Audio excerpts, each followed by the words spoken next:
Bismillahirrahmanirrahim. Assalamualaikum warahmatullahi wabarakatuh. Innal hamdalillah nahmaduhu wa nasta'inuhu wa nastaghfiruh wa na'udzu billahi min shururi anfusina wa min sayyiati a'malina. May yahdihillahu fala mudilla lahu wa may yudlil fala hadiyalah. Asyhadu an la ilaha illallah wahdahu la syarika lah wa asyhadu anna Muhammadan abduhu wa rasuluh. Qala Allah Ta'ala fil Qur'anil Karim, ya ayyuhalladzina amanu taqullaha haqqa tuqatih wa la tamutunna illa wa antum muslimun. Ya ayyuhan nasu ittaqu rabbakumul ladzi khalaqakum min nafsin wahidah wa khalaqa minha zawjaha وبث منهما رجالا كثيرا ونساء واتقوا الله الذي تساءلون به والأرحام إن الله كان عليكم رقيبا يا أيها الذين آمنوا اتقوا الله وقولوا قولا سديدا يصلح لكم أعمالكم ويغفر لكم ذنوبكم ومن يطع الله ورسوله فقد فاز فوزا عظيما أما بعد. Jamaah kaum muslimin wal muslimat rahimakumullah, alhamdulillah kita bersyukur kepada Allah Subhanahu wa taala atas segala nikmat dan karunia yang Allah berikan kepada kita semua, baik berupa nikmat iman, nikmat Islam, nikmat sehat wal afiat. Dan dengan semua nikmat tersebut di pagi hari yang berbahagia ini kita dapat bertemu kembali, berkumpul di rumah dari rumah-rumah Allah untuk melanjutkan pengajian rutin kita. Semoga salawat dan salam tercurah kepada Nabi besar Nabi Muhammad sallallahu alaihi wasallam, pada keluarganya, pada para sahabatnya, dan kepada umatnya hingga akhir zaman kelak.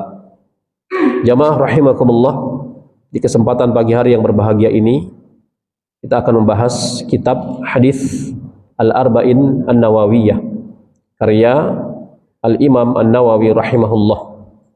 Dan di pagi hari ini kita masuk pada hadis yang pertama, yakni hadis tentang niat. Saya akan bacakan hadisnya. Ya. An Umar ibn al-Khattab radhiyallahu anhu qala, ya, sami'tu Rasulullah sallallahu alaihi wasallam qala, innamal a'malu binniyat wa innama likulli imri'in ma nawa.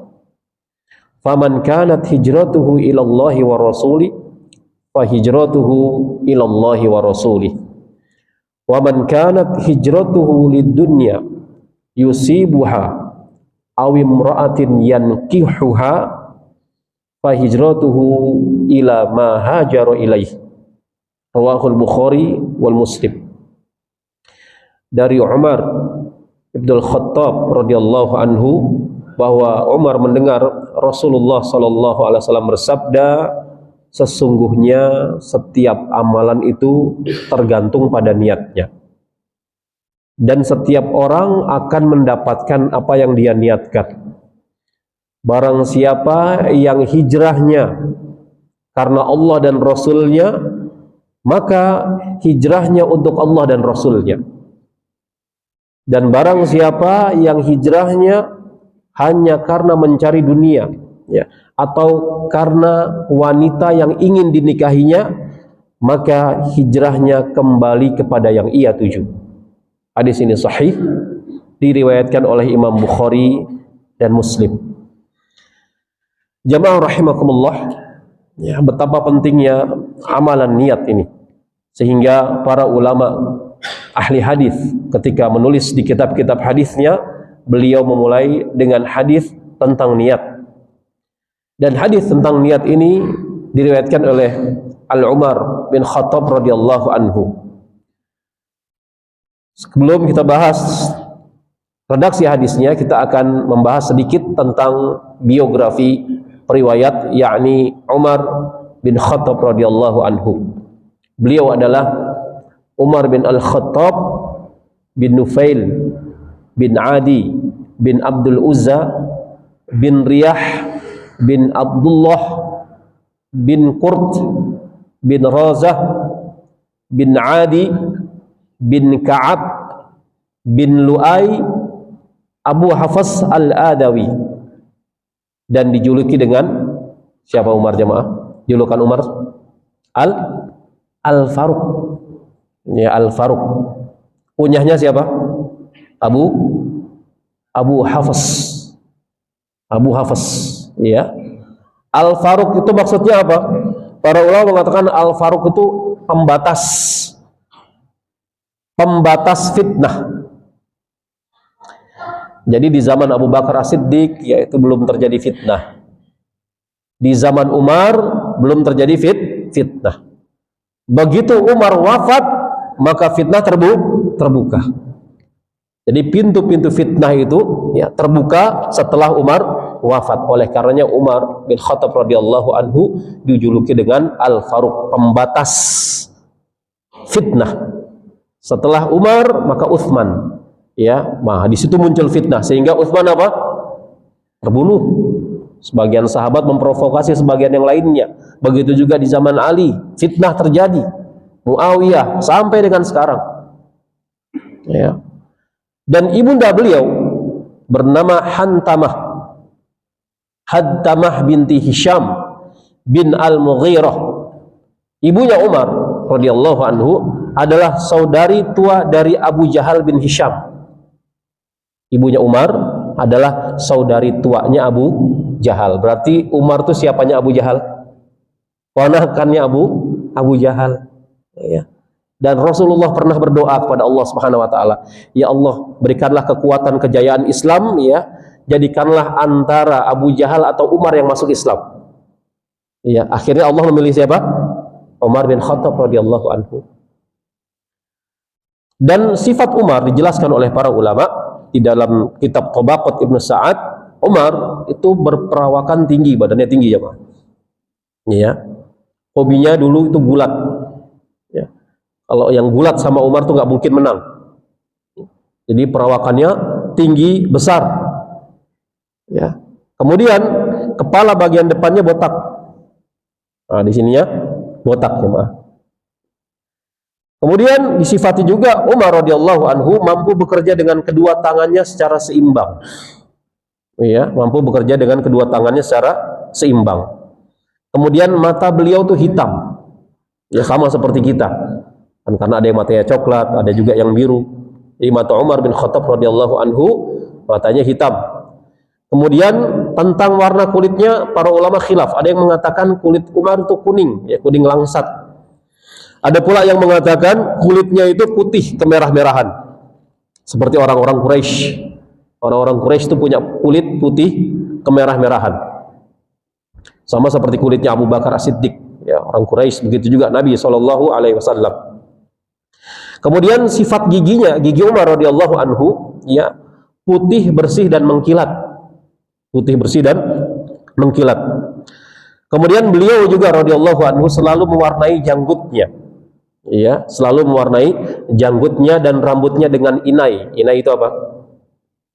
Pohon inai itu pacar, ya. Pohon pacar. Dan termasuk di antara sunnah, ya.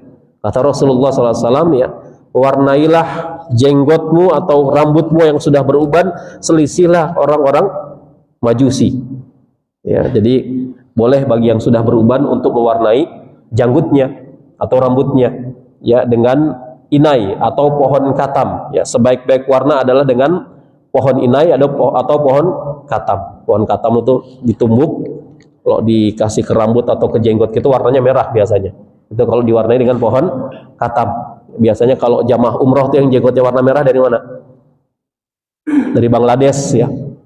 Bangladesh, Pakistan, ya. Kalau jamaah Indonesia jarang, ya. Kalau jamaah Indonesia itu paling kalau diwarnakan dengan inai itu coklat, ya.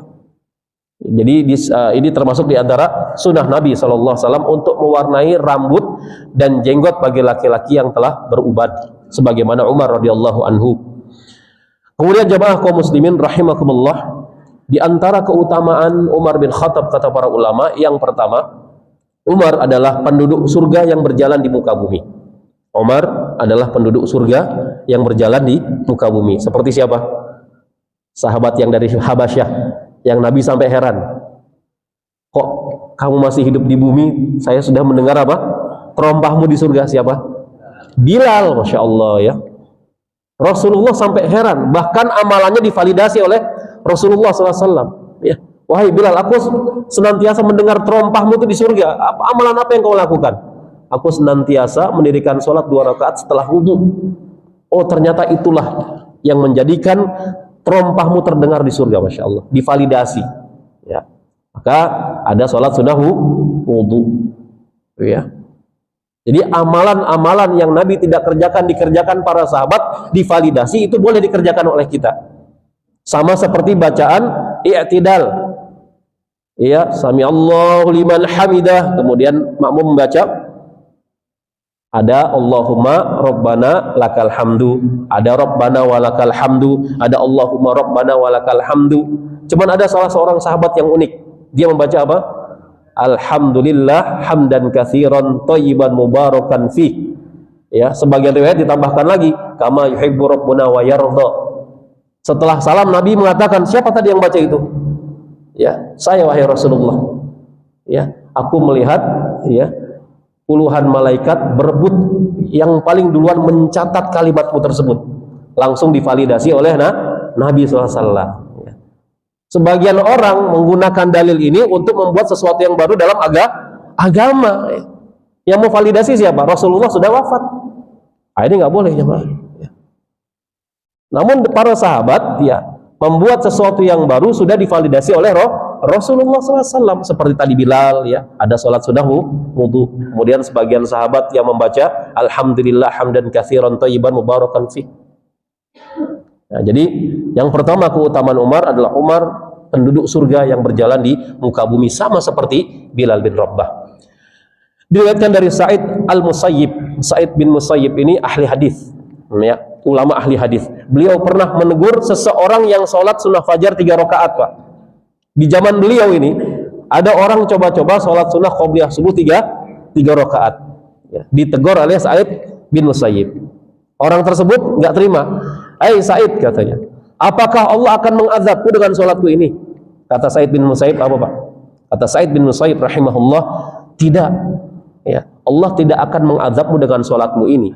Namun aku khawatir Allah akan mengazabmu karena engkau menyelisihi sunnah. Karena dia beranggapan sholat sunnah fajar yang 3 rakaat pahalanya lebih besar dibandingkan yang 2 rakaat. Ya, ditegur oleh Sa'id bin Musayyib. Ya. Nah, ini diriwayatkan dari Sa'id bin al-Musayyib rahimahullah bahwa Abu Hurairah radhiyallahu anhu mengatakan, ketika kami berada di sisi Rasulullah SAW, beliau bersabda, bainana ana naimun ra'aitani fil jannah. Sewaktu aku tidur, aku bermimpi, kata Nabi SAW, seolah-olah aku sedang berada di surga. Jadi Rasulullah cerita mimpinya kepada Abu Hurairah. Ya, ketika aku tidur, aku mimpi seolah-olah aku sedang berada di dalam surga. Fa idzam ra'atan tatawaddaa ilal janibi qasr. Kemudian di dalam mimpiku tersebut, kata Nabi, aku melihat seorang wanita sedang berwudu di sebuah istana di surga. Masya Allah ya. Melihat bidadari surga sedang berwudu di istana, bukan di musola, bukan di masjid. Ya. Kemudian kata Nabi SAW, fakultu liman hadzal qasru. Ya. Maka aku pun bertanya ya kepada bidadari tersebut, milik siapakah istana ini? Punya siapa nih istana? Ya. Faqalu, maka bidadari tersebut mengatakan, kalau qalu itu menunjukkan jamak, Pak. Jamak dalam bahasa Arab itu lebih dari berapa orang? Lebih dari 2. Ya. Jadi yang berwudu itu banyak bidadari. Maka para bidadari mengatakan kepada Rasulullah dan dalam mimpinya, li Umar ibn al-Khattab, punyanya Umar bin Khattab, Masya Allah ya. Istana di surga, Pak ya. Dikasih rumah istana di surga plus bidadari surga. Fadzakartu ghairatah ya. Kemudian aku teringat dengan kecemburuan Umar. Lantas Nabi teringat kepada kecemburuan Umar ya. Fawallaitu mudbira ya, aku pun menjauh dan tidak memasuki istana tersebut karena tahu Umar itu punya rasa cemburu yang tinggi. Fabaka Umar ya. Kemudian Umar radhiyallahu anhu menangis melihat apa? Nabi tidak jadi masuk ke istananya Umar. Fabaka Umar menangis. Faqal, ya. Kemudian Umar mengatakan kepada Nabi SAW, ya, "Alaika agharu ya Rasulullah," ya. Mana mungkin aku cemburu kepadamu wahai Rasulullah. Masya Allah, ya. Hadis ini sahih riwayat Bukhari dan Muslim. Jadi Nabi sedang bercerita kepada siapa? Abu Hurairah. Semalam aneh mimpi, ya, mendatangi istana di surga, melihat bidadari sedang berwudu, para bidadari. Ya, kemudian saya tanya, punya siapa nih istana? Umar. Saya mau masuk, saya khawatir apa? Umar cemburu. Umar nangis. Gak mungkin lah saya cemburu kepada engkau wahai Rasulullah Sallallahu Alaihi Wasallam. Ainah keutamaan Umar, ya, penduduk di surga yang berjalan di muka bumi. Ya. Kemudian wibawa Umar radhiyallahu anhu. Ya. Umar itu punya wibawa, ya Pak. Ya. Sehingga ketika Umar menyatakan diri masuk Islam, ya, para sahabat yang du'afa, yang dhaif, yang lemah, ya, sudah tidak takut lagi untuk membaca Al-Qur'anul Karim. Ya. Dulu sebelum Umar masuk Islam, ya Pak, Ibnu Mas'ud itu coba-coba membaca surat Ad-Duha di depan Ka'bah. Ya, sebelum Umar masuk Islam, apa yang terjadi kira-kira? Dikeroyok. Antum sekarang, ya, baca Quran bebas, malas gimana? Ya. Dulu Ibnu Mas'ud wadduha wah langsung dipukulin, babak belur baca wadduha. Coba kalau Al-Baqarah, babak belur dipukulin. Ya. Setelah Umar masuk Islam, ya, maka bebas kaum muslimin untuk membaca Al-Qur'anul Karim. Ya. Nah, wibawa Umar diceritakan dari Aisyah radhiyallahu anha. Rasulullah SAW bersabda, "Inna syaitan yufraku min Umar ibn al-Khattab." Sesungguhnya setan lari ketakutan jika bertemu Umar bin Khattab. Hadis riwayat Ibnu Sakir, rahimahullah. Saking berwibawanya setan saja takut. Kalau Umar melewati suatu jalan, kata Nabi SAW, di jalan tersebut ada setan, maka setan memilih jalan yang lain. Kalau kita gimana coba? Kita lewati suatu jalan, ada setan gimana? Ngikutin setannya. Setannya ngikutin, Pak. Kalau Umar enggak, iya. Setan tersebut memilih jalan yang saking wibawanya, masya Allah. Iya. Kemudian Nabi SAW mengatakan, umatku yang paling penyayang adalah Abu Bakar As-Siddiq. Ya. Gimana nggak penyayang, Pak? Ya. Sudah alim dermawan pula. Ya. Bilal dimerdekakan oleh Umar bin Khattab. Ya. Orang-orang du'afa ketika masuk Islam disiksa, diintimidasi. Ya, beliau merdekakan. Ya. Maka kata Nabi SAW, Umar adalah umatku yang paling penyayang. Abu Bakar adalah umatku yang paling penyayang. Ya. Kemudian yang paling tegas dalam menegakkan agama adalah Umar radhiyallahu anhu. Ya. Bahkan pendapatnya Umar itu didengar Allah Subhanahu wa taala. Ya, Allah menyetujui pendapatnya Umar. Makanya sebagian di Al-Qur'an turun ayat karena Umar berpendapat. Karena Umar berpendapat, sampai-sampai Nabi bersabda, "Wahai Umar, apabila ada nabi setelahku tentu adalah engkau."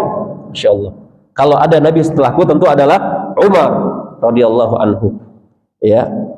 Abu Bakar ketika jadi khalifah lemah. Kalau mau bikin kebijakan khawatir. Kemudian apa? Dimotivasi oleh Umar bin Khattab. Ya. Kebijakan-kebijakan Abu Bakar As-Siddiq, ya, dikuatkan oleh Umar bin Khattab radhiyallahu anhu. Ya. Itu sedikit tentang biografi periwayat hadis ini, yaitu Umar bin Khattab radhiyallahu anhu. Ya. Kemudian kita masuk ke redaksi hadis ini, innamal a'malu binniyat. Sesungguhnya amal. Ya, amal. Sekarang kita akan bahas dulu amal sebelum niat. Amal, kata para ulama, ya, mencakup seluruh amal, yaitu 3 hal. Yang pertama beramal dengan pikiran, yang kedua beramal dengan perkataan, ya. Kemudian yang ketiga beramal dengan perbuatan. Pikiran, perkataan, perbuatan termasuk amal. Kita ambil contoh yang pertama, beramal dengan pikiran. Beramal dengan pikiran, ya, bisa beramal dengan pikiran yang buruk, bisa beramal dengan pikiran yang baik. Ya, masing-masing ada efeknya. Kita ambil contoh seseorang beramal dengan pikiran yang buruk. Contohnya yakni kisah Walid bin Al-Mughirah. Walid bin Al-Mughirah ini ketika itu rapat jemaah. Jadi ceritanya ketika mau masuk musim haji, ya, Abu Jahal, Abu Lahab itu khawatir ketika orang-orang nanti masuk ke kota Mekah, Muhammad dan pengikutnya itu akan mendakwahkan agamanya. Khawatir, akhirnya mereka musyawarah. Ya, termasuk di sana ada Walid Al-Mughirah. Mereka harus berpikir gimana caranya agar nanti jamaah haji itu tidak percaya terhadap dakwahnya Muhammad dan pengikutnya. Sudah mikir ya. Akhirnya Walid bin Mughirah dapat jemaah. Oh, kalau gitu kita katakan saja dia penyihir.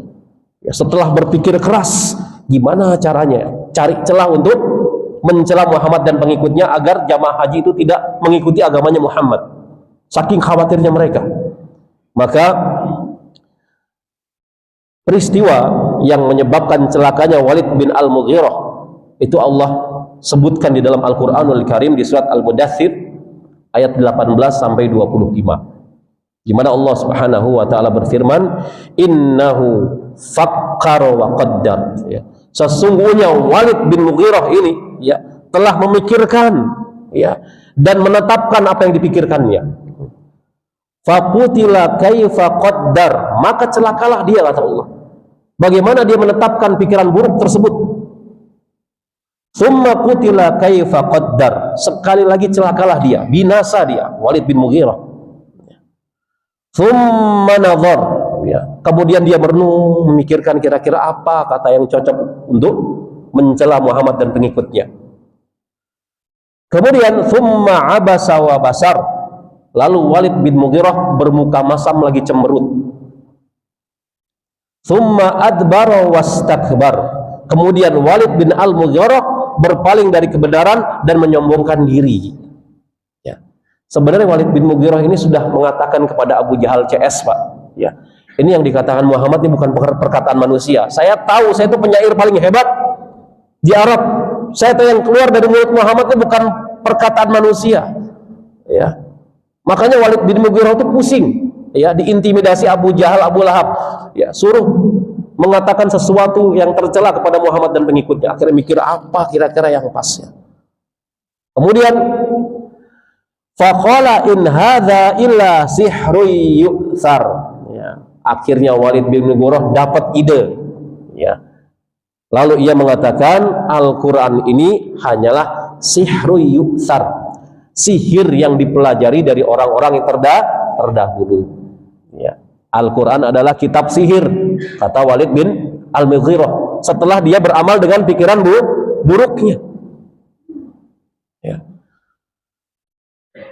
Kemudian in hadza illa qaulul bashar, Al-Quran ini tidak lain hanyalah perkataan manusia. Ya. Kemudian dalam Al-Qalam juga disebutkan Nabi itu majnun, orang gila.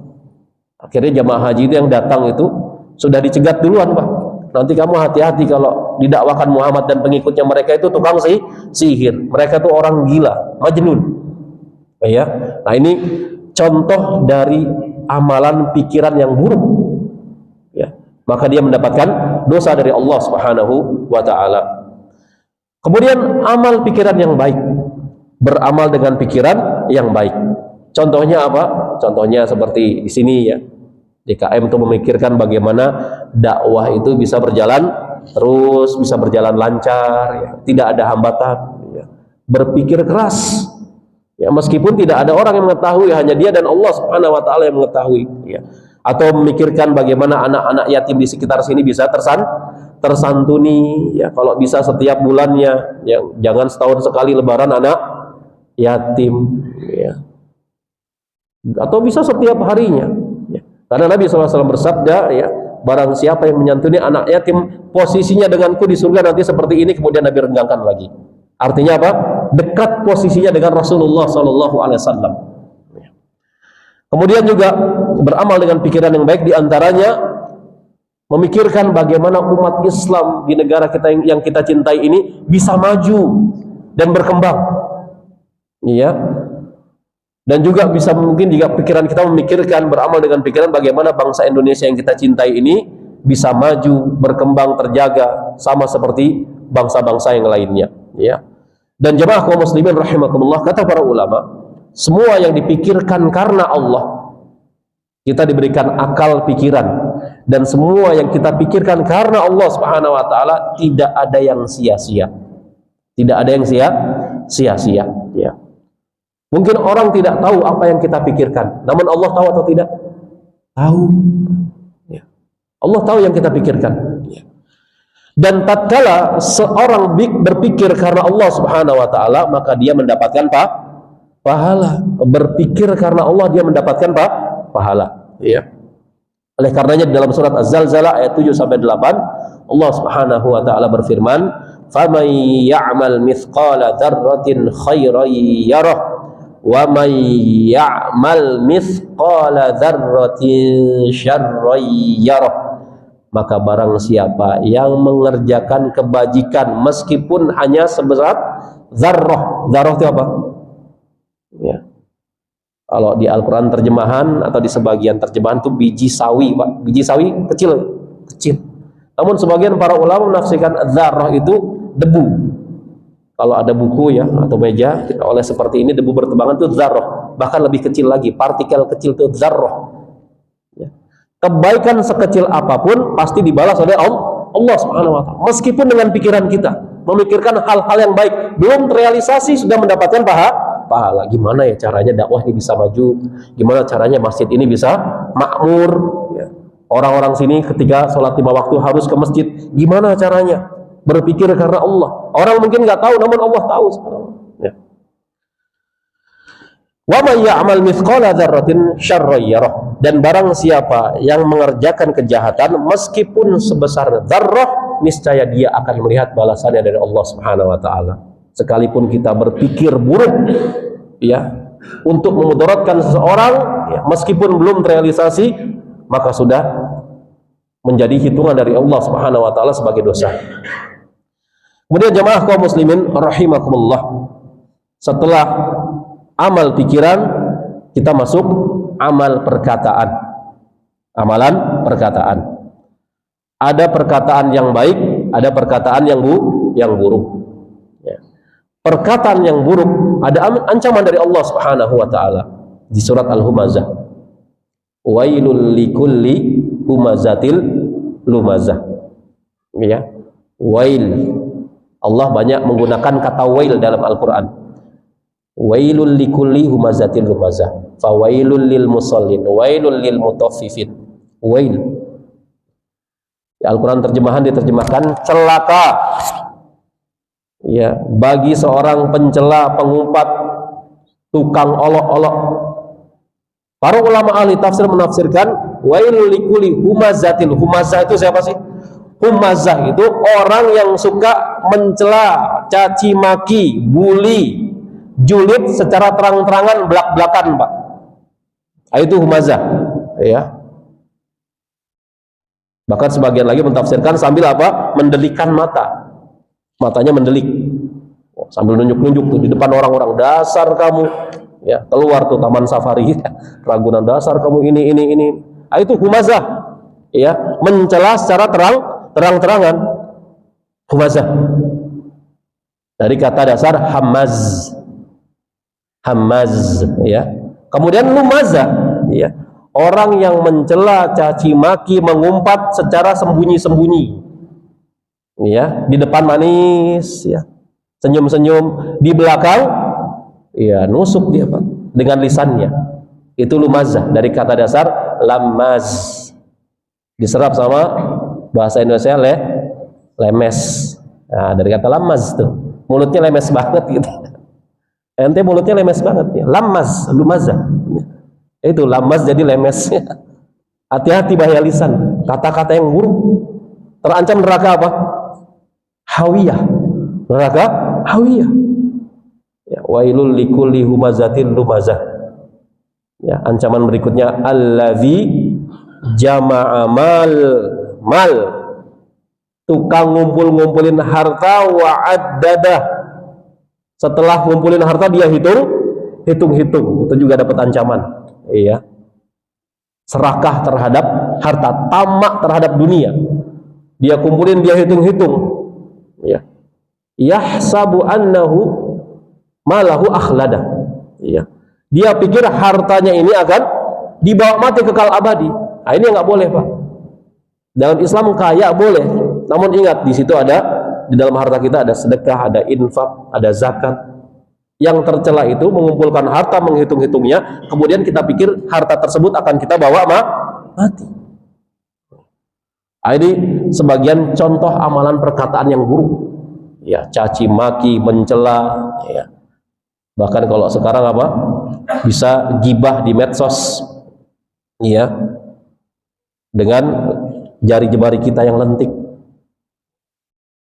Kemudian ada juga orang yang berkata karena riya, ya, gaya bicaranya itu sepertinya indah, ya, supaya dipuji oleh manusia, supaya disanjung manusia, supaya dieluk-elukan, ya. Makanya kata Sufyan Ats-Tsauri atau Umar bin Abdul Aziz, saya lupa ya, apabila engkau takjub dengan perkataanmu, maka diamlah. Dan apabila engkau takjub dengan diammu, maka berbicaralah. Nah, ini perkataan Umar bin Abdul Aziz. Ya, kadang-kadang orang sedang apa? Berbicara, orator, ceramah, tiba-tiba di dalam dirinya, saya hebat juga ya. Apa yang saya sampaikan bagus. Maka diam saat itu lebih baik.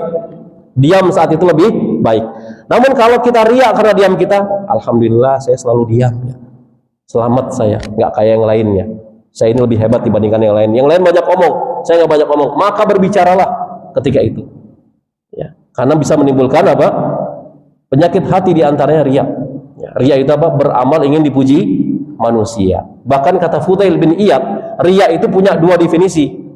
Bukan hanya beramal ingin dipuji manusia, namun juga meninggalkan amal karena manusia itu juga riya.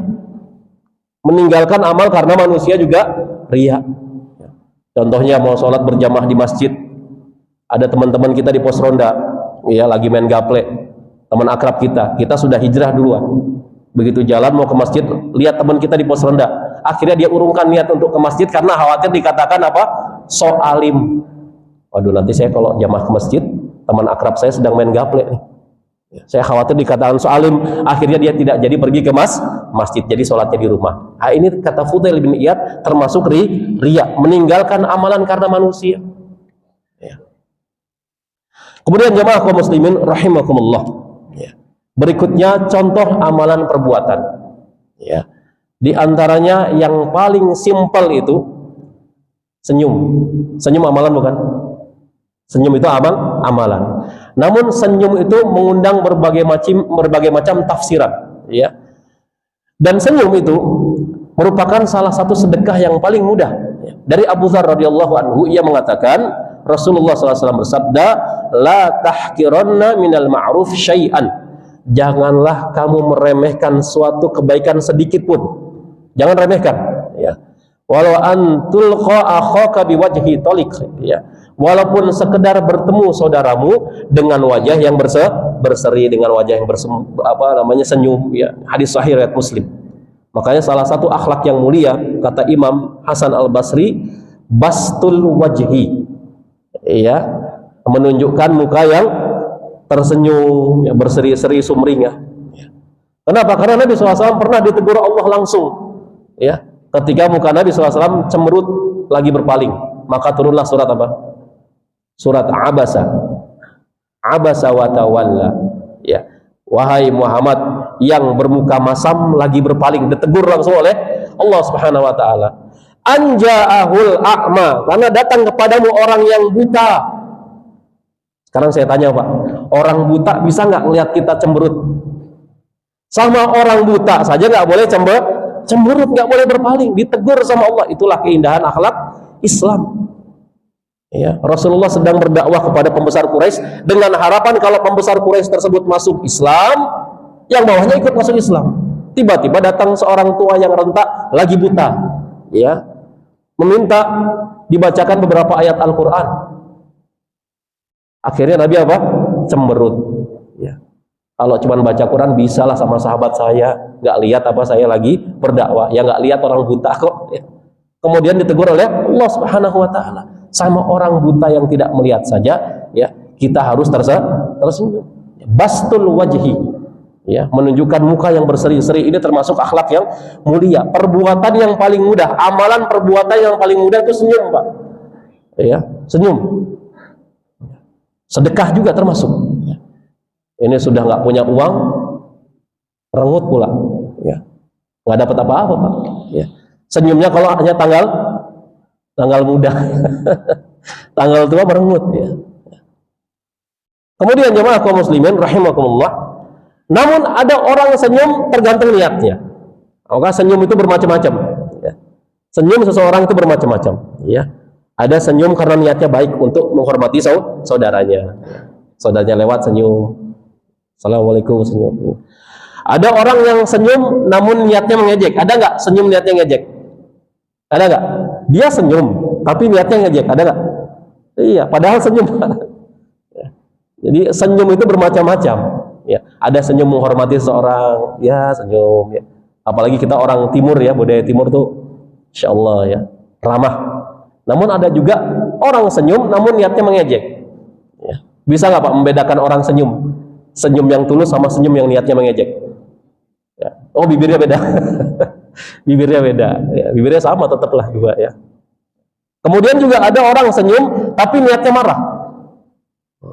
Senyum namun niatnya marah. Ada tidak? Ada. Ya. Sinis. Kemudian juga ada orang senyum namun niatnya ada udang di balik batu. Maka hati-hati juga. Amalan perbuatan itu harus disertai niat yang baik, karena senyum itu mengandung banyak tafsiran. Ente senyum-senyum ke anak kenapa? Ya. Kalau niatnya baik, alhamdulillah. Namun kalau niatnya meledek, ya, kemudian nyinyir, nah ini hati-hati. Ya. Makanya di dalam surat Al-Mutaffifin itu, ya, orang-orang kafir itu bermain mata kalau kaum muslimin lewat. Ya. Ada Rasulullah lewat dengan para sahabatnya, mereka apa? Main mata tuh sambil senyum kecut, ya, sambil nyenggol-senggolan, Pak. Itu di surat Al-Mutaffifin. Ya. Namun nanti di surga gantian, ya. Kita yang menertawakan orang-orang kafir, ya. Makanya terjadi dialog, ya. Jadi penghuni surga dan penghuni neraka itu bisa berdialog nanti, Pak. Banyak dialog yang terjadi dalam Al-Quran yang Allah gambarkan, Allah lukiskan di dalam Al-Quran. Dialog antara penghuni neraka dengan penghuni neraka, mereka saling berdialog. Dialog antara penghuni surga dengan penghuni surga, mereka saling berdialog. Dialog antara penghuni surga dengan penghuni neraka. Ya. Contohnya di surat Al-Mudaththir. Ya. Penghuni surga bertanya kepada penghuni neraka. Ya. Ma salakakum fi saqar? Ya. Kenapa kalian kok masuk neraka Sakor? Berarti ada nama neraka, namanya neraka Sakor. Maka penghuni neraka menjawab, qalu lam naku minal musallin. Dulu kami ketika hidup di dunia tidak mengerjakan sholat, alias Islam KTP. Ya, Islam KTP. Jadi Allah sudah siapkan neraka, namanya neraka Sakor. Itu buat orang-orang yang mohon maaf Islam KTP, nggak sholat, Pak. Masalakakum fi Sakor? Kenapa kalian masuk neraka Sakor? Qalu lam naku minal musallin.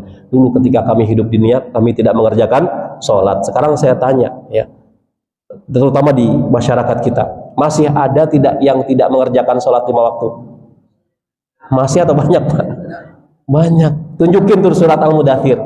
Mas, mohon maaf Mas, ini Mas, masalakakum fi Sakor. Nanti kamu ditanya sama penghuni surga, khawatirnya seperti itu, ya. Itu yang nggak mengerjakan sholat. Yang mengerjakan sholat saja masih diancam. Ya. Ini amalan perbuatan sholat, masya Allah. Ya. Fawailul lil musallin. Yang tidak mengerjakan sholat terancam masuk neraka Sakor. Yang mengerjakan sholat masih juga diancam Allah masuk wail. Wail itu lembah di neraka. Neraka itu seperti jurang, ya, Maaf. Dia punya lembah, ya, namanya wail. Ya, wailul lil mutaffifin, neraka wail bagi orang-orang yang mutaffifin. Siapa mutaffifin? Kalau dagang ngurangin timbangan. Kalau beli minta tambah tuh, hati-hati ibu-ibu tuh. Beli cabai sekilo, bang cabai sekilo, udah sekilo ditimbang pas sekilo.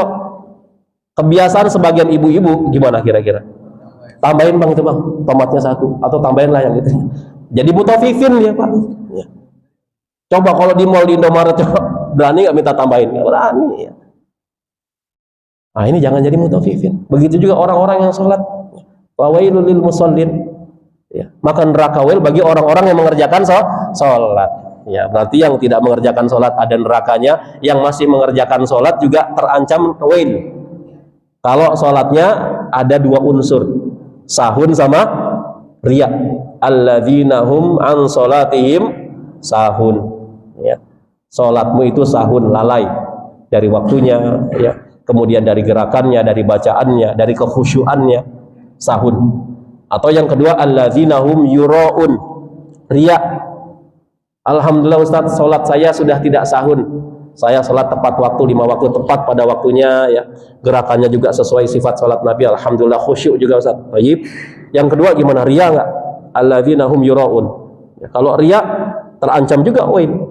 Ya. Tapi kalau sudah tidak riya, alhamdulillah selamat sholat kita. Ya. Kemudian jemaah rahimakumullah, ya. Allah Subhanahu wa taala berfirman dalam surat Al-Kahfi ayat 49. Ya, Allah mengatakan wa wudi'al kitabu fataral mujriminal musyfikin, ya, dan diletakkanlah kitab catatan amal.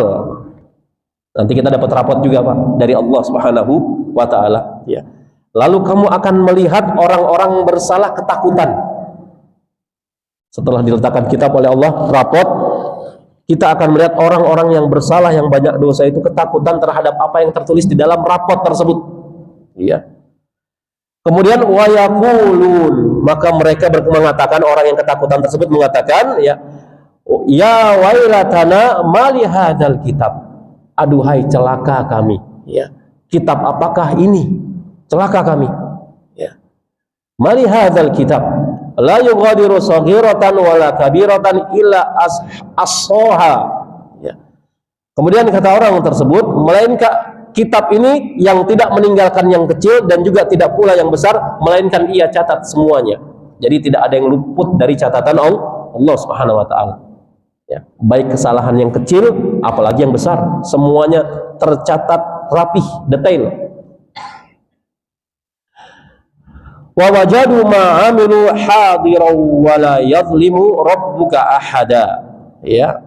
Dan mereka dapati apa yang telah mereka kerjakan akan tertulis di dalam kitab tersebut, dan Rabbmu tidak menganiaya seorang pun jua.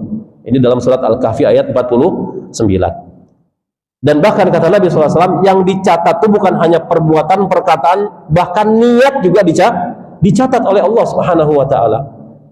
Makanya Nabi mengatakan, an Ibnu Abbas radhiyallahu anhuma, dari Ibnu Abbas radhiyallahu anhuma, an Rasulillah sallallahu alaihi wasallam, dari Rasulullah sallallahu alaihi wasallam, fima yarwihi an rabbih tabaraka wa taala, ya, yang beliau riwayatkan dari Allah Subhanahu wa taala. Berarti hadis ini hadis qudsi, sanadnya sampai kepada Allah Subhanahu wa taala. Qal innallaha katabal hasanat was sayyi'at. Sesungguhnya Allah Subhanahu wa taala menulis hasanat, kebaikan-kebaikan, wasayyi'at, dan keburukan-keburukan. Tsumma bayyana dzalik, ya. Kemudian menjelaskannya. Kemudian kata Nabi SAW, faman hamma bi hasanatin falam ya'malha katabahallahu indahu hasanatan kamilah. Barang siapa yang memiliki niat, ya, niat baik, namun dia tidak melaksanakannya, ya, mau haji, niatnya ingin haji, nggak jadi, ya, karena qadarullah sakit keras umpamanya, nggak jadi, maka kata Nabi SAW, Allah menulisnya katabahallahu indahu hasanatan kamilah.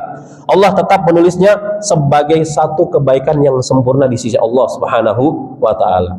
Makanya Pak, ketika kita di malam hari ingin tidur, minimal ada niat Pak. Saya mau niat bangun di sepertiga malam, ya, untuk melaksanakan qiyamul lail, diniatkan. Ketika qadarullah, ya, kita terbangun ketika azan subuh, niat kita untuk sholat malam dicatat tidak? Dicatat oleh Allah Subhanahu wa taala. Sudah mendapatkan satu kebaikan yang sempurna, Masya Allah. Itu niat. Ya.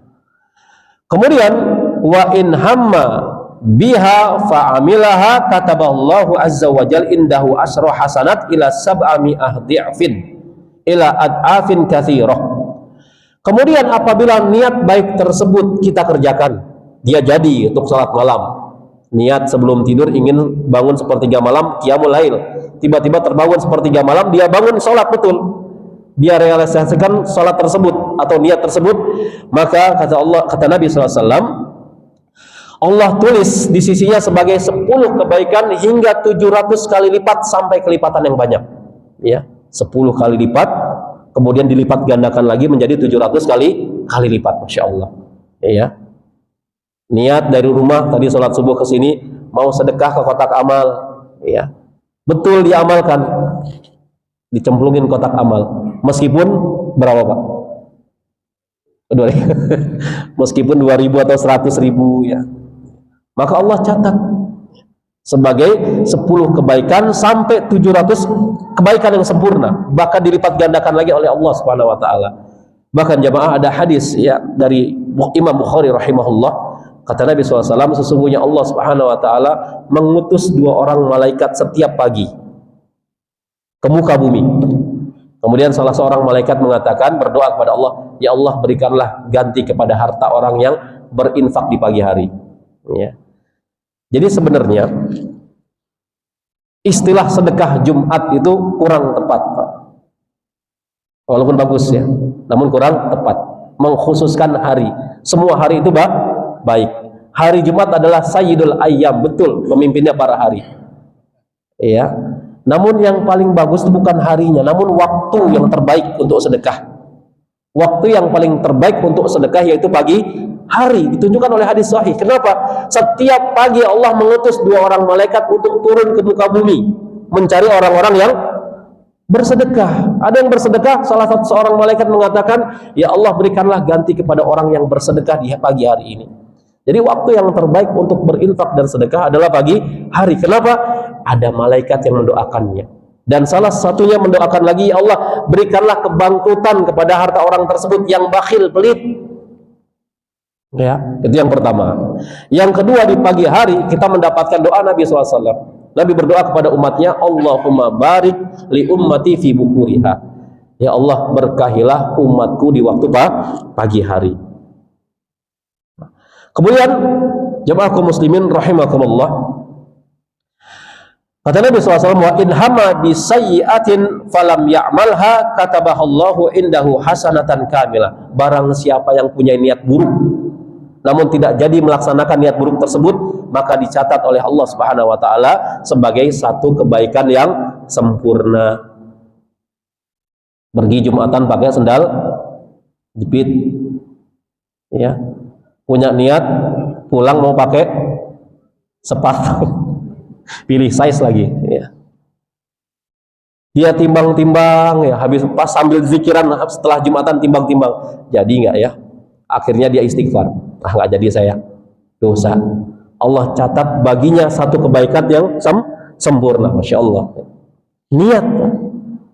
Niat buruk tidak jadi dilakukan, ya Allah catat sebagai satu kebaikan yang sempurna. Bayangkan ya betapa rahimnya rahmat Allah, ya. Kemudian wa in hama biha, ya, fa'amilaha katabahallahu sayyi'atan wahidah. Namun kalau dia, ya, jadi melaksanakan niat buruk tersebut, ya, maka Allah catat sebagai satu kesalahan saja. Ya, benar dia akhirnya pulangnya pakai sepatu habis Jumatan, ya, maka Allah catat sebagai satu keburukan, satu kesalahan, ya. Itulah pentingnya niat, ya. Makanya kata para ulama, niat itu lebih sampai terlebih dahulu kepada Allah dibandingkan amalan, ya. Baru niat saja, niatnya sudah Allah catat, belum beramal, Pak. Ya, maka kata para ulama, niat itu lebih dahulu sampai ketimbang amalan, ya. Kemudian jamaah rahimakumullah, di antara contoh-contoh niat kata para ulama, ya, ada orang yang beramal soleh niatnya karena Allah, ya. Ada orang yang beramal soleh niatnya karena Allah dan karena dunia, ya, dijamak sama dia. Saya mau beramal, ya di sisi yang lain saya ingin mencari pahala dari Allah. Di sisi bersamaan dengan itu, saya juga ingin mendapatkan pujian manusia. Itu ada orang seperti itu. Ya. Kemudian juga ada orang yang jihadnya niatnya karena Allah. Ada juga orang yang jihadnya niatnya karena Allah dan juga karena ghanimah. Dijamak niatnya, teman. Ya. Iya, saya mau jihad karena Allah, tapi juga di sana ada ghanimah. Saya juga niatnya ingin mendapatkan ghanimah. Kemudian ada juga orang yang menuntut ilmu untuk berdakwah. Ada, ya, saya mau menuntut ilmu biar bisa berdakwah, ya, dan sebagainya, bisa mengamalkan ilmu. Ada juga orang yang menuntut ilmu agar disanjung, ya, agar bisa berdebat. Ya. Oleh karenanya, kata Ibnu Mubarak, pahala itu sesuai dengan kadar niatnya. Ibnu Mubarak rahimahullah mengatakan, "Rubba amalin saghirin tu'adzibuhun niyah." Ya, betapa banyak amal yang kecil menjadi besar karena niat. Betapa banyak amalan yang kecil menjadi besar karena niatnya. Ya. Wa rubba amalin kabirin tusaggiruhun niyah. Dan betapa banyak amalan besar menjadi kecil karena niat. Hanya niat ini muaranya di hati dan sangat berpengaruh besar terhadap amalan seorang hamba. Kemudian jemaah rahimakumullah, apabila di zaman sekarang kita ingin mati dalam keadaan syahid, ya, namun tidak ada peperangan yang syar'i. Sekarang, ya, belum ada peperangan yang syar'i sekarang yang dipimpin oleh ulil amri. Maka tetap bisa apabila kita niatkan, saya mau mati syahid. Ya. Dari Sahal bin Hunayf radhiyallahu anhu, Rasulullah SAW bersabda, "Man sa'alallahu syahadah bisidqi." Barang siapa yang jujur dari hatinya meminta kepada Allah untuk diwafatkan dalam keadaan syahid, ya, ballaghahullah manazila syuhada wa in mata ala firashihi, maka Allah akan mengangkat derajatnya seperti derajat orang yang mati syahid meskipun nantinya dia mati di atas ranjangnya.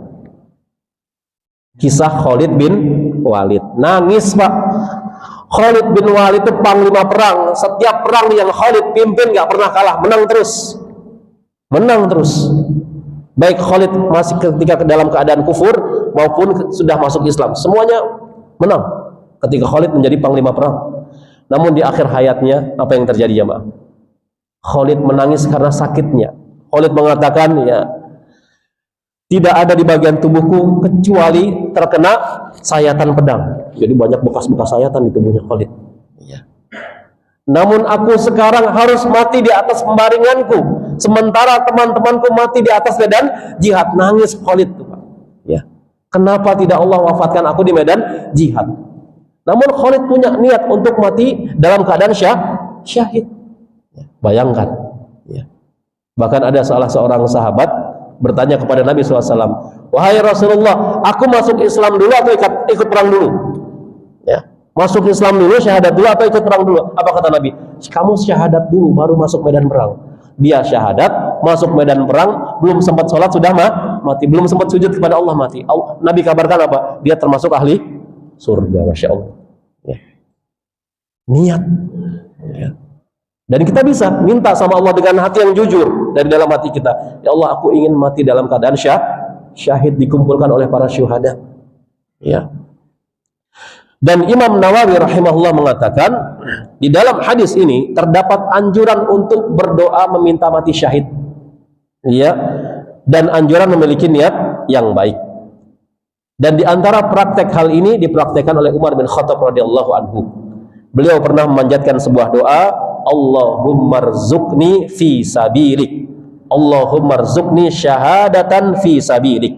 Ya Allah, berikanlah aku anugerah berupa mati syahid di jalanmu. Ya. Waj'al mauti fi baladi rasulik, dan jadikanlah kematianku di negeri Rasulmu sallallahu alaihi wasallam. Negeri Rasulmu di negeri mana? Madinah. Ya. Jadi boleh bagi kita untuk berdoa sebagaimana Umar bin Khattab radhiyallahu anhu. Allahumma rzuqni syahadatan fi sabilik waj'al mauti fi baladi rasulika sallallahu alaihi wasallam. Ya Allah, berikanlah aku anugerah mati syahid di jalanmu dan jadikanlah kematianku di kota Madinah, Masya Allah. dan ada keutamaan meninggal di kota Madinah. Nabi pernah bersabda kepada para sahabatnya, kalau kalian ingin meninggal di kota Madinah, maka lakukanlah, maka lakukanlah, karena ada syafaat dari Nabi SAW langsung bagi orang-orang yang meninggal di kota Madinah. Ya. Jadi jamaah kalau punya niat, ya, mau diwafatkan Allah di Haramain, terutama di kota Madinah, niatkan dari sekarang, kemudian berdoa, waj'al mauti fi baladi rasulik. Ya Allah, jadikanlah kematianku di kota Madinah. Ya, berdoa, ya, dikuburkan di Baqi, ya, dekat dengan para sahabat, dengan Rasulullah, ya, dengan Masjid Nabawi, ya, disolatkan oleh Imam Haramain, ahlu tauhid, ya, masya Allah. Jadi kita harus iri sebenarnya, Pak. Ya, kalau ada jamaah umroh dari Indonesia, jamaah haji dari Indonesia, diwafatkan Allah di Haramain, iri. Ya. Sebenarnya apa yang dikerjakan orang tersebut, amalan apa yang dikerjakan orang tersebut sehingga Allah wafatkan di Haramain. Ya. Disolatkan di Masjidil Haram, disolatkan di Masjid Nabawi. Ya. Nah, ini tidak lepas dari doa kita. Kalau kita ingin memiliki cita-cita, Allah wafatkan di Haramain, terutama di kota Madinah. Ya. Namun kalau kita sudah dipanggil oleh Allah kesempatan umrah atau haji, kita pernah berdoa demikian, maka jangan lupa wasiat kepada karib kerabat kita, kepada anak-anak kita. Wasiatkan kepada anak kita. Nah, ayah itu pernah berdoa sebenarnya, ya. Ayah ingin diwafatkan Allah di kota Madinah. Nanti ini ayah mau umroh bulan Desember umpamanya. Kalau Allah ijabah, kamu harus tabah, harus siap. Ya. Jadi kalau kita mau safar itu dianjurkan untuk memberi wasiat kepada keluarga yang akan ditinggalkan. Ya. Kemudian jamaah kaum muslimin rahimakumullah, pembahasan berikutnya yakni tentang hijrah. Tadi amalan sudah, niat sudah, sekarang hijrah. Ya. Hijrah artinya at-tarku, yaitu meninggalkan. Ya. Dan hijrah adalah amalan yang mulia. Bahkan di beberapa ayat dalam Al-Quran, hijrah lebih didahulukan ketimbang jihad. Ya. Contohnya di surat Al-Baqarah ayat 218. Allah berfirman, innalladzina amanu walladzina hajaru wajahadu fi sabilillah. Hajaru wajahadu. Ya, sesungguhnya orang-orang yang beriman dan orang-orang yang berhijrah dan berjihad. Ya, jadi di sebagian tempat dalam Al-Quran Allah lebih mendahulukan kata hijrah dibandingkan jihad. Ya. Dan Nabi SAW memberikan kabar gembira, ibadah di zaman fitnah itu berpahala, ya, dan bernilai sangat besar. Dari Ma'qil bin Yasar radhiyallahu anhu, Nabi bersabda, al ibadatu fil harju kahijratu ilayya. Ya, beribadah di zaman harju itu zaman fitnah. Zaman sekarang kita zaman fitnah bukan? Beribadah di zaman fitnah, kata Nabi SAW, seperti hijrah kepadaku, seperti hijrah kepadaku. Dan kita sekarang berada di zaman fitnah.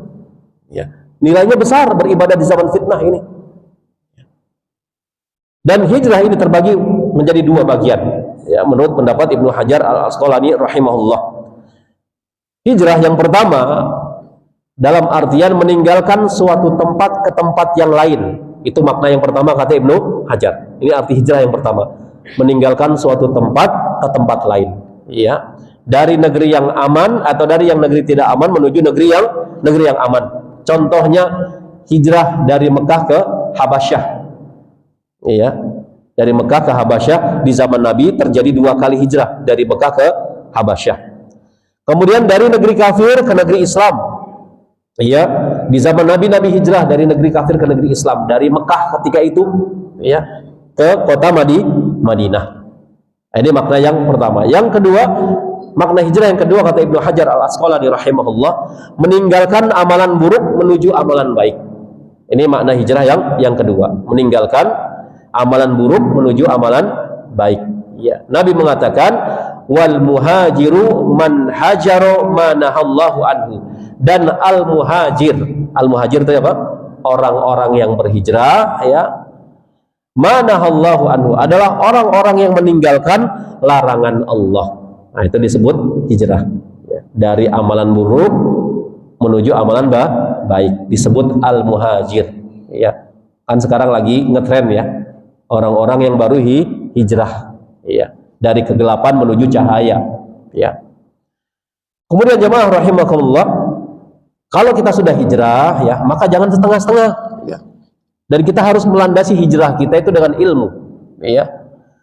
Makanya dalam hadis riwayat Ahmad, ya, Nabi mengatakan, innaka lan tad'a syai'an lillah azza wajal illa baddalakallah bima bihi ma huwa khairun laka min.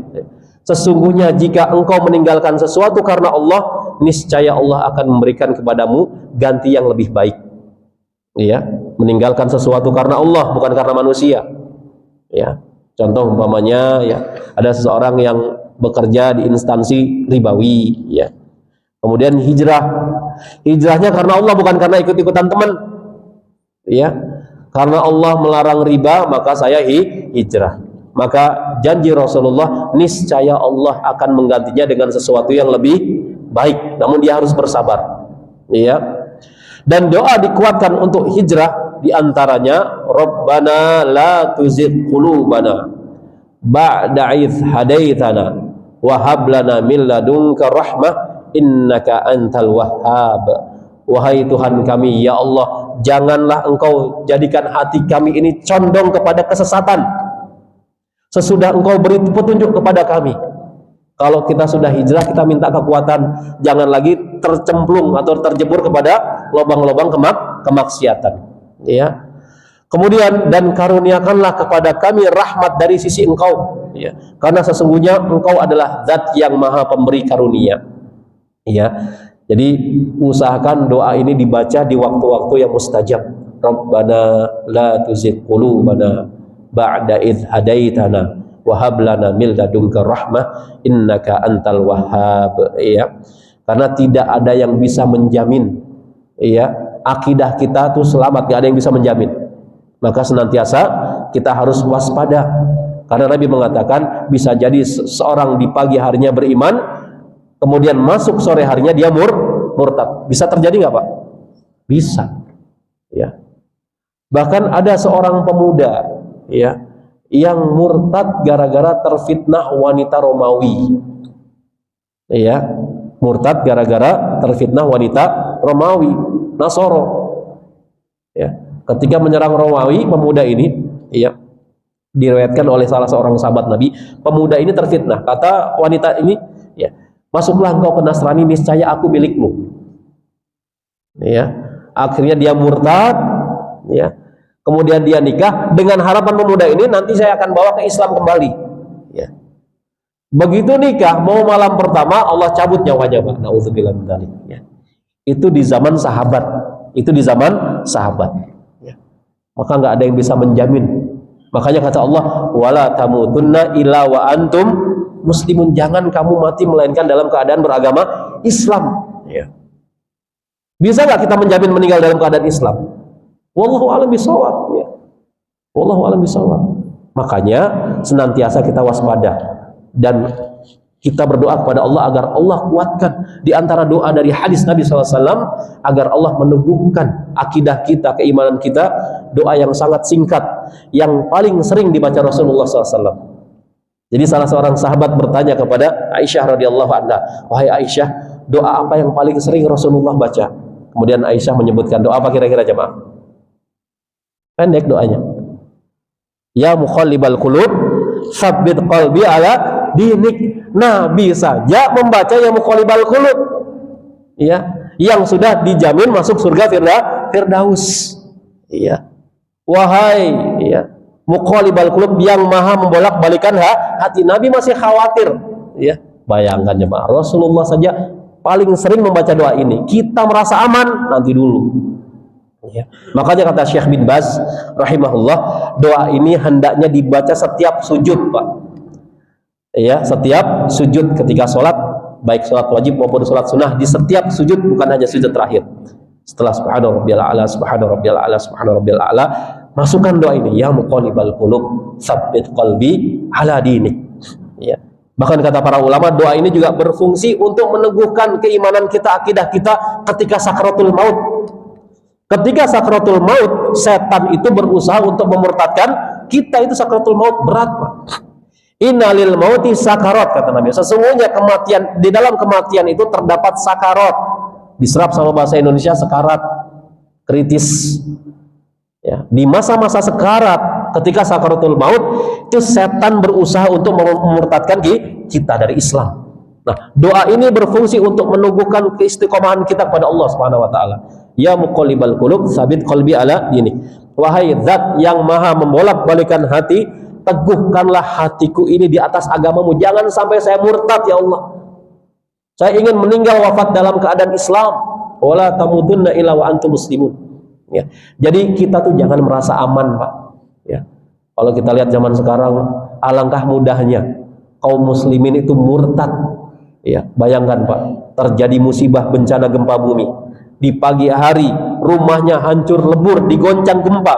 Siang hari tinggal di tenda pengungsian. Sore hari kedatangan misionaris di tenda-tenda pengungsian. Kalah cepat kita. Ya. Mereka bawa Indomie, gula pasir, beras, pengobatan gratis, ya, pendidikan gratis, air bersih. Sehingga sebagian saudara kita akhirnya murtad. Terjadi nggak? Terjadi. Ya. Paginya rumahnya digoncang gempa, ambruk.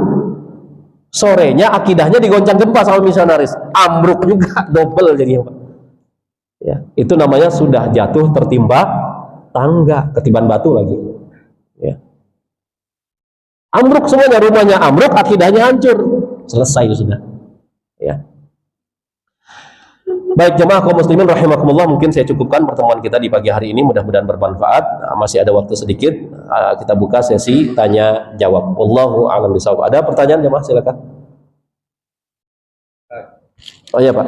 Jelas masalah meninggal atau wafat di kota suci. Ya. Kalau untuk jamaah umroh atau haji apakah mati bukan di Nabawi atau di Haram?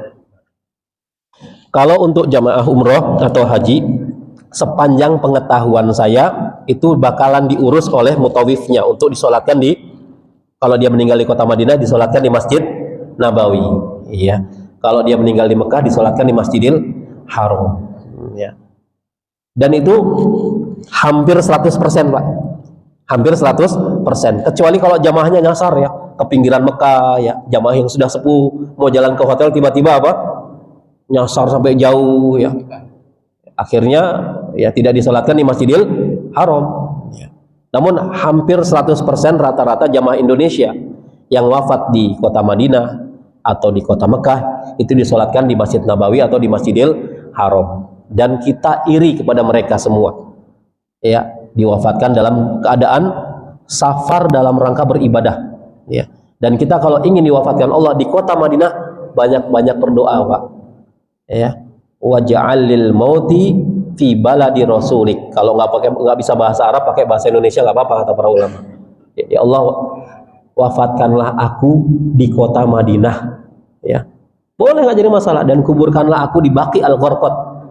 Namun kalau orang-orang awam ya, dari info teman-teman saya di Madinah itu, kalau orang-orang biasa itu nanti akhirnya dipindah juga, 6 bulan dipindah. Kecuali orang-orang penting ya, seperti sahabat Nabi, para ulama. Di situ ada makamnya Imam Malik di Baqi. Ada Imam Malik di sana, makamnya Imam Malik. Sebagian makam yang penting kalau kita jeli itu dijaga sama askar sebenarnya. Ya, dijaga sama askar polisi. Karena banyak orang yang ziarah kemudian minta-minta diusir. Harik. Ya. Jadi kalau lama-lama di makam tertentu disuruh sama polisi Saudi, harik. Harik itu apa? Jalan. Ya, jalan. Nggak boleh lama-lama di sini. Ya, harik. Ada makam Aisyah, ada makam Imam Malik, ada makam para sahabat, ya Utsman dan sebagainya. Itu di Baqi Al-Gharqad. Namun biasanya kalau jamaah haji, jamaah umroh itu 6 bulan, setahun dipindah lagi. Nggak tahu dipindahnya kemana. Tapi awal dimakamkan di Baqi. Kalau di Mekah di Ma'la. Di Ma'la itu ada Ibunda Khadijah radhiyallahu anha, ya, makam Khadijah.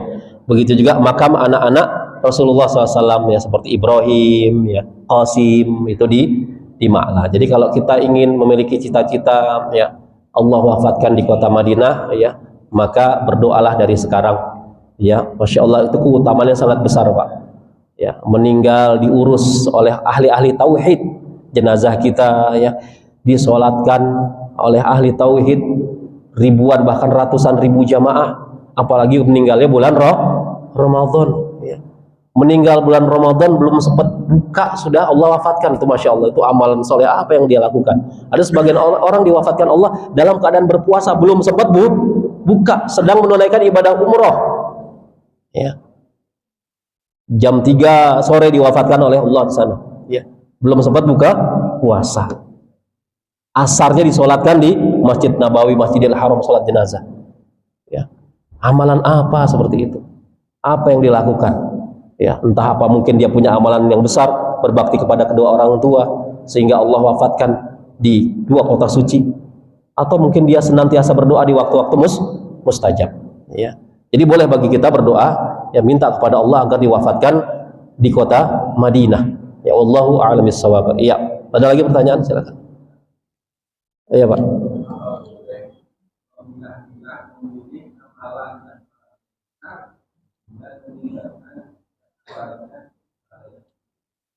Baik ya.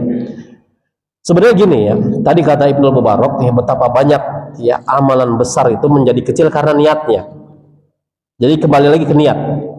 Amalan kecil kalau niat kita betul ya, niat kita mengerjakan amalan kecil tersebut karena Allah, itu menjadi besar ya.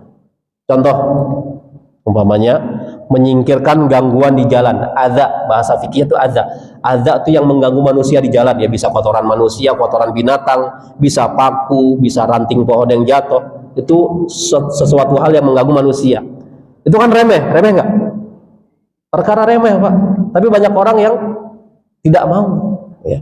Namun kalau dia menyingkirkan paku, ranting pohon karena nanti khawatir mengganggu manusia di jalan ini ya, maka amalan tersebut menjadi besar.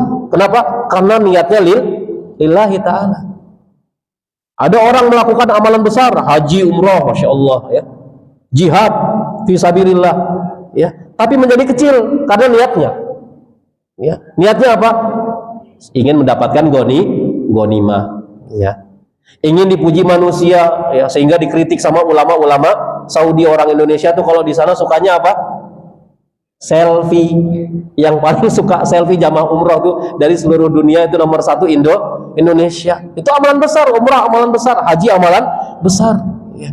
Tapi ya foto depan Ka'bah ya, saya mau sujud nanti kamu foto dari arah sana, pura-pura sholat. Kamu foto dari arah sana, saya ini kiblat saya di belakang berdoa. Udah keburu diupload, banyak dinasehatin, Mas kiblatnya terbalik Mas. Doanya membelakangi kiblat. Nah, jadi seperti itu. Jadi kembali lagi ke niat ya. Mau amalan kecil ataupun besar, kalau niat kita lillahi ta'ala, maka itu menjadi besar. Menjadi besar. Jadi muara semua ibadah itu nih niat. Makanya kata para ulama, niat itu lebih sampai terlebih dahulu kepada Allah ketimbang amalan. Belum beramal, niatnya sudah Allah catat. Wallahu a'lam bishawab. Iya. Ada lagi ya Pak? Iya Pak.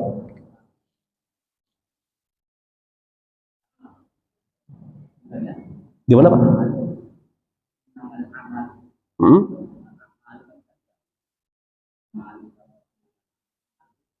Iya. Ya, innamal a'malu, a'mal di sini itu jamak amal-amal, ya. Dari a'malu itu jamak dari kata amal, ya. Artinya apa? Amal-amal, lebih dari 2 amalan, ya.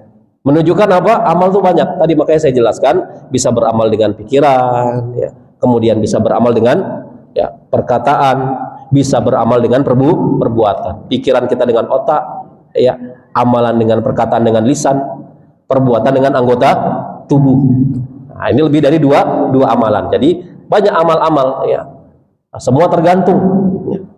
Ada amal baik, ada amal buruk. Masing-masing mendapatkan ganjaran dari Allah Subhanahu wa taala. Ya, wallahu a'lam bishawab ya. Saya pikir cukup ya. Kita tutup. Subhanakallahumma wa bihamdika asyhadu an la ilaha illa anta astaghfiruka wa atubu ilaik. Wassalamualaikum warahmatullahi wabarakatuh.